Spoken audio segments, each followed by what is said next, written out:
Hi everyone, and welcome to Know Your Food with Wardee. I'm Wardee, a wife, mom of 3, and the lead teacher and founder of TraditionalCookingSchool.com. I'm also the author of The Complete Idiot's Guide to Fermenting Foods. I'm so glad you're here. This is the podcast devoted to healthy family cooking with traditional methods like sourdough and old-fashioned pickling. These foods are delicious, easy, healthy, and your family will love them. If you haven't already, be sure to grab my free gift for you. It's 5 free traditional cooking videos from inside Traditional Cooking School that will introduce you to my favorite fundamental techniques of traditional cooking. To start watching now, just go to knowyourfoodpodcast.com/watch. And now let's get to today's episode. Hi everyone, welcome to Know Your Food with Wardee, episode 153. I'm so glad you're here with me. For links and more, you can visit the show notes at knowyourfoodpodcast.com/153. I have a fun episode again. It's part 3 of our kitchen rules, all I really need to know I learned in the kitchen. And one of the rules today is submitted by a Know Your Food with Wardee podcast listener, so I'm so thankful for that. And it's an option for you as well. So if you can think of any kitchen rules that you want to add to this series, you can email them to me, Wardee, W-A-R-D-E-E, at traditionalcookingschool.com. And if it's not something I've covered and it's something new and interesting, I'd love to include it on a future episode. So let me give a warm shout out to listeners that are here live on Periscope. I've hopped on here right now to record Know Your Food with Wardee live. This will be recaptured permanently and released to knowyourfoodpodcast.com on iTunes and also YouTube. So if you're listening to the audio or video and you want to switch, just go to the show notes, knowyourfoodpodcast.com/153, and you can switch versions. Also there at the show notes, you'll find any links that I mentioned, in addition to today's 5 kitchen rules all written out for you. So you ready to get into them? Let me explain that these kitchen rules were inspired by another podcast I listened to where he's sharing rules for his business focus, and I thought this would be really good to just go over life's lessons for the kitchen. So these are going to be practical but also character building rules, and I've covered 10 additional in the past at episodes 150 and 151. So go to knowyourfoodpodcast.com/150 or /151 to catch up on previous kitchen rules. So let's get into them, and if you're here with me live, be sure to be liberal with the hearts by tapping your screen. I love to see that. If they resonate with you, it'll be a good indication to me that you're liking what you're hearing. And if you're liking what you're hearing, you can also share with your followers by swiping across or down and choosing to share to Periscope, Twitter, or Facebook. And thank you so much for being here. It's going to be great. So we're moving on to kitchen rule number 11 now in this series of all I really need to know I learned in the kitchen. So 11 is variety is the spice of life. And I want to share a very specific example that happened recently. And if I'm true to, or if I'm honest, this is something that I have to learn often. Because my personality is I get stuck in a rut and I do the same things over and over again. But I don't live alone. I have a family. And my family, I think, appreciates, I know. My family appreciates more variety in the kitchen than I often, if I was left to my own devices, would give. And what I mean is we can get stuck in a rut where I'm making the same meals over and over again. And what usually happens is that they're okay with it for a while, but then I'll hear some, not unkind, but just some truthful, honest remarks like, again? Or I'm sick of eggs, or didn't we just have this a couple days ago? Or I just had that for 3 meals. Is that what we're really having again? So they're just, questioning it, but very respectfully and humbly. And so that happens, and then the discontent will get stronger. And initially, again, I'm being honest here, sometimes I'm annoyed and I think, come on, I'm a busy person. This is good food. What are you complaining about? Just eat it. But if I'm really honest, I have to take a step back and recognize that not everybody is as content as me with eating the same things over and over again. And I'm the mom, and I'm trying to serve and nurture and love everybody. And the way that I show them love is actually by recognizing they need more variety than I do, and that I can serve them and love them without expending all that much more effort or energy, that I could simply switch things up and add some more variety into our meals and dishes, just better planning, or anyway, to show them love, I need to put more variety into our meals. I'm not talking about bending over backward and, just doing way too much. I'm talking about not very much more energy to make them happier, which feeds me to make me happier about what I'm doing, because the rule is variety is the spice of life. Well, I want to give my family spice in their meals. So by the time the rumblings get to a certain fevered pitch, which is actually very respectful and calm and loving in our family, nobody's being mean or anything, I finally get it through my thick skull that it's time for me to get out of this rut and start doing more for them. And so then I put more effort into the menu planning, and I'm bringing my son, who's now my alternate chef, bring him into the kitchen, and we plan more exciting meals, and everybody's so much happier. So that is rule number 11. Variety is the spice of life. I'll take a moment here, and if you are listening to this and it resonates with you, tap the screen and share your hearts, or you can put a comment in your first name in the comments saying, that's me, or that's not me. I'd love to hear. That is me too, and I hear you. Okay. Well, I'm glad I'm not the only one who can get stuck in a rut. And someone else is saying, I get tired of the same thing too. And Danielle's saying, we have the opposite problem here. They want the same 6 or 7 things. Yeah, so for them, that's try to get them to have some more variety. Amanda says, yep, that's me. Yes, I get stuck too, and I feel less fulfilled not doing my best. Yeah, that's a key point there. Because if we, like me, I get stuck in a rut because I'm not doing my best. I'm not really putting everything I could into serving my family. And again, I'm not talking about it being backbreaking work or anything. I'm talking about a little bit more effort to love and serve them, and I'm more fulfilled as well. So let that be a challenge to any of you who are like me, who get stuck in a rut, to just put that little bit more into serving our family, more variety, and we will be more fulfilled too. It's a cyclical thing here, and everyone's going to be uplifted from it. Okay, so number 12, this is related to number 11, but more on the character end of it, and there's a lot of other applications as well. Number 12 is be willing. So I'll explain this in terms of number 11, variety is the spice of life, because I was telling you about how my family very gently, expresses their displeasure with the lack of variety of our meals. And like I said, my first reaction is to be slightly annoyed. Like, what do you guys want from me? But the right reaction is to be willing. This comes up in so many ways in the kitchen. It can be in this idea of variety, like be willing to give them a little bit more. Be willing to serve and love them that way. It can also be things like your kitchen may be small, or, I have limitations in my kitchen, but does that stop us from cooking? Like I was thinking today, our sinks are so shallow, and we have a stove that's for people who don't cook, because it has one big burner which is malfunctioning, and we have 3 small burners, and one of them is broken. And okay, it's just a total another issue. You guys would be justified in asking me, why don't you get another stove? We could get another stove, but we're not going to get another stove right now.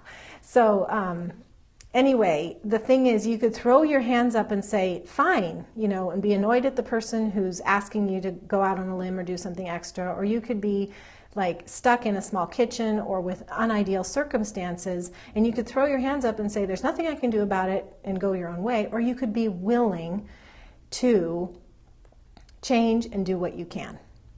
So rule number 12 here is to be willing, because willingness, whatever somebody's asking you to do, if you're willing to consider it, if you're willing to try it, there's not a commitment there to having to be that way or do that thing they're asking you. There's no commitment for the rest of your life, but your willingness to entertain their needs, wants, desires, or your willingness to work around the limitations of your space grows your character so much, it expresses love to the other person, that you're not shutting them out and that you're considering their desires, wants, needs in your life. And it can actually be quite a growing experience, because you may end up doing something that you're totally on board with that revolutionizes your life.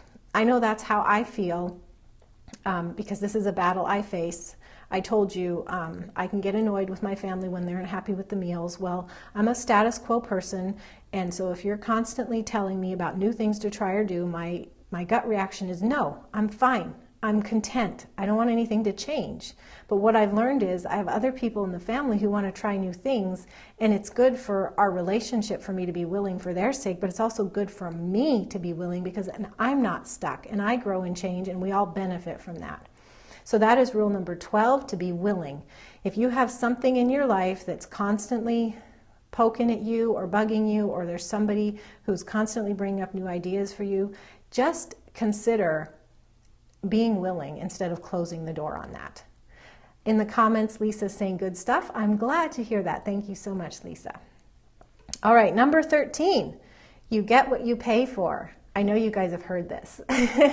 Now, you may have maybe you have a drawer or a closet or a box in your kitchen or your house that's full of broken tools.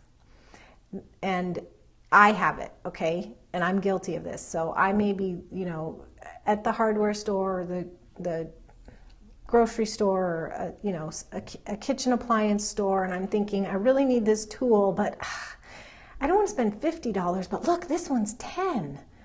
And it's not often the case that it's not always the case that the $50 tool is better than the $10 tool, but usually the price is an indicator of the quality. Not always.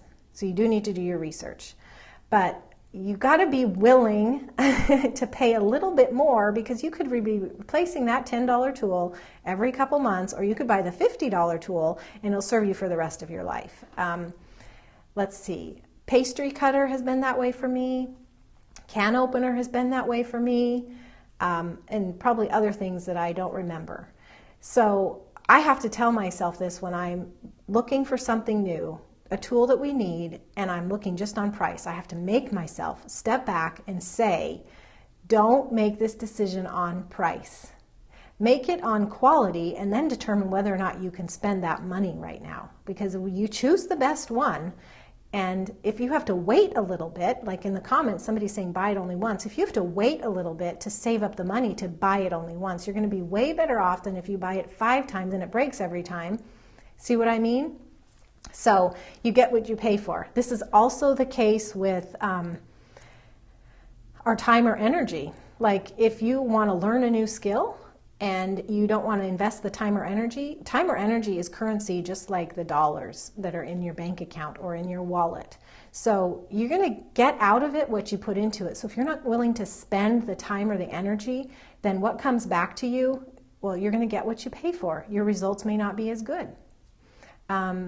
It's why at Traditional Cooking School we offer a premium membership, because there are people who are browsing the internet and looking for information, and they could go deep with us and enroll in Traditional Cooking School and go really deep in the classes, and they're going to get what they pay for, which I hope and believe is very, very good quality. So they're investing the money, investing the time, they're putting a lot in, making a commitment, and then we deliver the goods to them.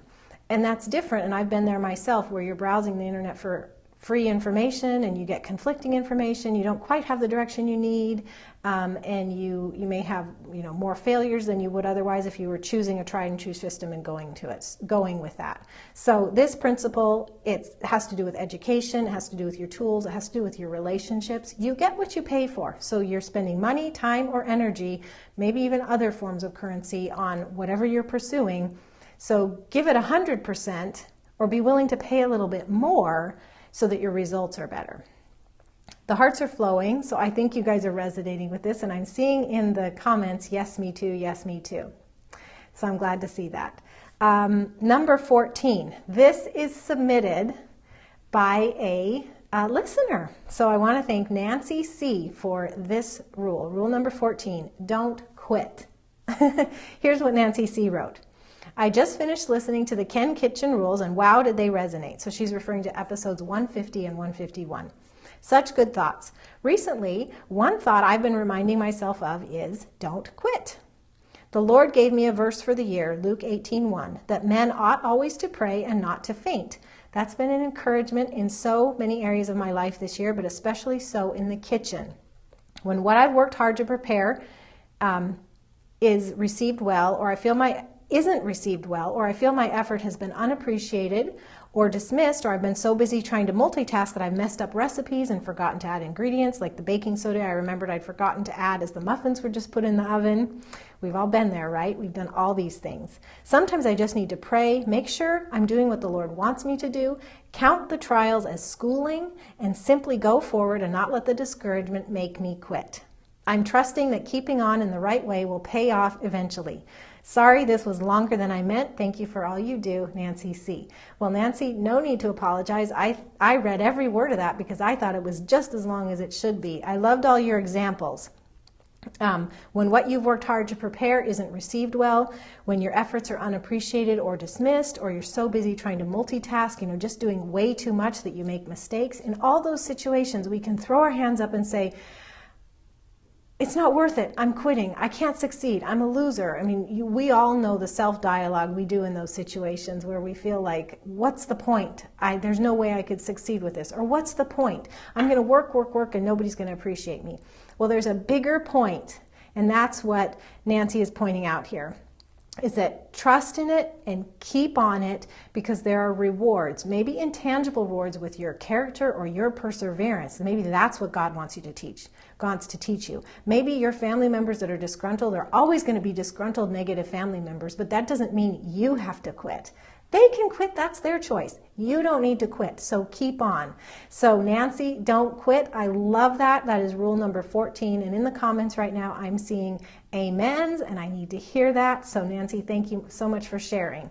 Before we move on to number 15, I want to just tell anybody who's listening now live or through iTunes or YouTube or the show notes that I would love to get your kitchen rules for future episodes. So if anything's coming to mind that you think would benefit the Traditional Cooking School community, please share.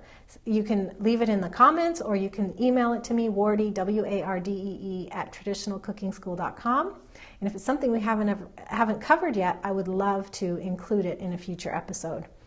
All right, number 15. This is the flip side of don't quit, because it's important not to quit at things that are, worth doing.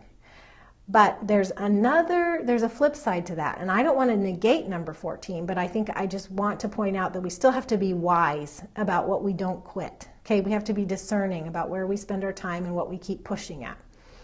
Number 15 is don't be insane. Now I want to explain that, because here's the quote from Albert Einstein. Insanity is doing the same thing over and over again and expecting different results. Okay, that's insane. There are certain things that we try that we should not do again. And we have to be discerning and figure those things out. Moms with Alice is saying so true. So don't be insane. If you are up against a wall and you are continually beating your head against it, your head is going to break. Those bricks aren't going anywhere. Now, yes, you're going to learn from it, but maybe the lesson you need to learn is that's not a battle worth fighting. A previous kitchen rule was pick your battles. Well, this is where this comes in. So yes, don't quit with the important things, but also don't be insane, and and I'm not calling anybody insane, by the way, but don't take on that insanity behavior of doing the same thing over and over again, expecting different results. You may need to quit. And I'm not, number 14 was don't quit. Well, you may need to quit. Okay, but not necessarily. Maybe you need to change your tactics. Often this rule, don't be insane, and this quote is used to illustrate the point that you want to achieve something. Well, you have to, don't just keep repeating the same thing over and over again. Try a different tack, try a different approach. If you're trying to organize your kitchen, or you're trying to do meal planning, or you have some goal with your life, your health goal, like let's say you have eczema, or you have some health condition. And so you're trying, you've cut out dairy and it's not going anywhere. Well, don't quit on the goal of healing your eczema, but dairy wasn't the issue. Now try eggs, or try wheat, or try corn. Try something different. It's being proactive, not reactive. Which, to be honest, I'm a person like watch and wait and see on things, like things that come up in our family. I'm the one who's just like, well, let's see what happens. My husband's the one like, let's do something right now. And in the middle of that is where we should be. We should be willing to do things. If it's not working, we should be willing to like adjust, but keep pushing. Don't give up. That goes back to Nancy with don't quit, but don't do the same insane thing over and over again. Mama Sue is saying there comes a time when I have to ask the complainer to help because I can't do it all. Amen. I think these may be, oh yeah, and another comment, sometimes I just need to take a break and reevaluate and retry. Yes, so break, change your tactic, maybe you need to give up, but I wouldn't say give up is the first thing that you do. Take Nancy's words to heart. Give up is the last resort, but if you're trying over and over again and it's not working, then reevaluate. Be a good quitter, another commenter is saying. Yeah, I like that. A good quitter is not a quitter like throw your hands up in defeat, I'm a loser, there's no point, what's the point? A good quitter is like, I don't think this is working because of this, so I'm going to try this. You have to know why you're quitting. It has to be a good, logical reason why you're quitting, not an emotional response that's just completely out of weakness and isn't grounded in reality. All right, so we've come to the end of these 5 kitchen rules. Variety is the spice of life. Be willing. You get what you pay for. Don't quit. Thank you to Nancy C. for that. And 15, don't be insane. Hopefully nobody will be taking 15 personally. Kathy is saying, know what you can change and what you can't. Exactly. Okay, well, thank you so much, everyone, for being here. I really appreciate the live viewers and also the people that are listening later through iTunes. If you are on iTunes right now and you want to watch the video of this, it's at knowyourfoodpodcast.com/153. And in the comments of the show notes, please leave your thoughts and reactions to any of these kitchen rules. And if you have one to add for the future, I'd love to hear that as well. God bless you. Bye-bye. Thank you so much for joining me today. I hope you'll come back again soon. Here's what you can do next. You can visit the show notes for this episode to get links and more resources about today's topic. Just visit knowyourfoodpodcast.com/ and then without a space, type in the number of today's episode. You can stop by knowyourfoodpodcast.com/watch to get 5 free traditional cooking videos from me. It's a gift. And finally, you can subscribe to this podcast on iTunes, the podcast app, or Stitcher. If you're on a mobile device, just search for Know Your Food with Wardee right in the app. If you're on a desktop or laptop, just go to knowyourfoodpodcast.com/iTunes right in your browser. And while you're there, please leave a rating or review. I love to get your comments, and your feedback makes it much more likely that others who are interested in traditional cooking will find my podcast too. Thanks so much. God bless you, and I'll see you again soon.